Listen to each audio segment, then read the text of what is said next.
আল্লাহর ওয়াস্তে সাহারি এবং ইফতারে মুসলমানের মতো খাবার খাবেন, জানোয়ারের মতো খাবার খাবেন না। সাহারি এবং ইফতার এই দুটোতে কি খাবেন?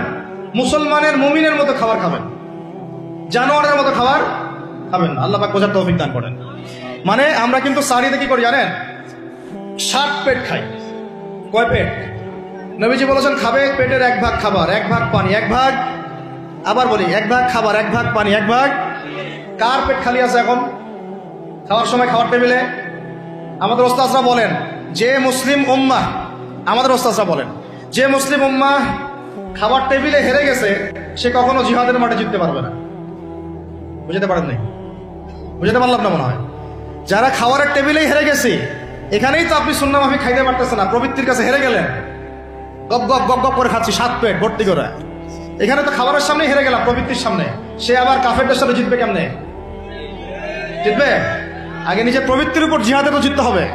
আমার মন চাচ্ছে যে না করি, করবো না, এটার নাম জিহাদ, এটাও জিহাদ। মন চাচ্ছে সুদ খাই একটু, খাবো না, এটার নাম কি? জিহাদ। মন চাচ্ছে নামাজ না পড়ি, ঘুমায় থাকি, মন চাচ্ছে না, মন বলতেছে ঘুমাই ঘুমাই ঘুমাই, কিন্তু নামাজ পড়তে হবে। এই উঠলাম, অজু করলাম, গেলাম, এর নাম কি? এটাও এক প্রকার কি? বরং নফসের সাথে জিহাদটা অনেক বড় জিহাদ বলা হয়েছে, বলা হয় নাই? এটা মানুষকে শক্ত করবে। একটা মেয়ে সেটা প্রেম করতে মন চায়, করবো না, ওকে দেখবো না, যাবো না কাছে, এটা এটা শক্ত থাকার নাম কি? এটা মনের নফসের সাথে কি? বুঝেন?